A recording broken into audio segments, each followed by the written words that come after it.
नमस्कार, मी हनुमंत कापरे, ॲस्क्लेपियस वेलनेस या संस्थेचा डायरेक्ट सेलर. माझे सहकारी सुनील साळवी सर.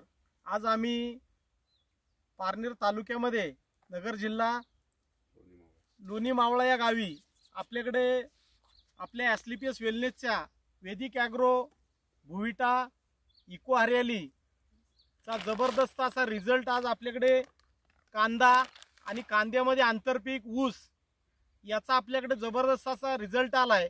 तर आपल्या ज्यांना रिझल्ट आलाय पारनेरमधील लोणी मावळा गावचे डिस्ट्रीब्युटर आहेत मावळे सर, यांच्याच तोंडून आपण त्यांचा तो रिझल्ट आपण ऐकूया. सर नमस्ते. नमस्कार. आपण जो काय रिझल्ट आलाय तो तुम्ही आम्हाला सांगा. रिझल्ट म्हणजे आपल्याला डोळ्यासमोरच दिसतोय. आता हे जे क्षेत्र आहे आपल्या हाताच्या डाव्या बाजूला हे क्षेत्र आहे, याला मी हे आपलं काय ना भुविटा हे भुविटा ही रिकामी पिशवी आहे. इकडे दाखवा, ही रिकामी पिशवी आहे. यांनी भुविटा या ठिकाणी मारलेला आहे. हे समोर तुम्हाला फरक दिसतोय. इकडे भुविटा मारले आणि ह्या क्षेत्राला भुविटा मारलेला नाही. तर हा फरक तुम्हाला या ठिकाणी दिसतोय. ऊसाची उंची इकडे कमी राहिली आहे, कांद्याला तेवढं तेज नाही.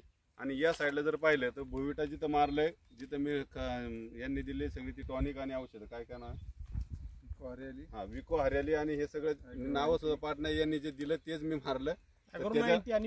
या ठिकाणी एवढा रिझल्ट आहे. ऊसाची उंची वाढली आणि कांदे पण चांगले आहे. ही रिकामी पिशवी मी स्वतः या ठिकाणी मारलेली. तुम्हाला सर हे कोणी दिले आपले प्रोडक्ट? कापरे सर आणि सचिन बोटे सर.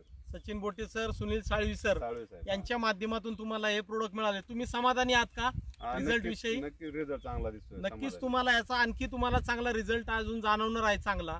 आणि तुम्ही इतर जे शेतकरी बांधव आहेत की आज काळाची गरज आहे की शेतीमध्ये भरमसाठ होणारा आपला खर्च जो आहे रासायनिक खतांचा तो कमी करून आपलं उत्पन्न वाढवण्याची मोठी संधी आहे. तर तुम्ही समाधानी आहात ना? समाधानी. मी रासायनिक खत एकदाच मारले, अजून मारलं पण नाही, त्याला दुसरं खत पण नाही. म्हणजे तुम्ही हा जो प्लॉट आहे दुसरा त्याला 2 वेळा तुम्ही इथं रासायनिक खत दिलेले आहेत आणि आपला जो वापरले आपलं ऑर्गॅनिक याला तुम्ही 1 वेळाच दिले, तरी सुद्धा त्यापेक्षा जास्त तुम्ही पाहता इथं जबरदस्त असा रिझल्ट आपल्याला आहे. तर तुम्ही आपल्या भागातील शेतकऱ्यांना काय सल्ला देताल? तुम्ही आपल्या संस्थेचे जैविकचे आपले प्रोडक्ट वापरले पाहिजेत का नाही वापरले पाहिजे? 100% जैविक खत अतिशय रिझल्ट चांगला आहे. हे खत वापरली गेली पाहिजे. चालेल, धन्यवाद. असाच तुम्हाला रिझल्ट पुढे येण्यासाठी शुभेच्छा.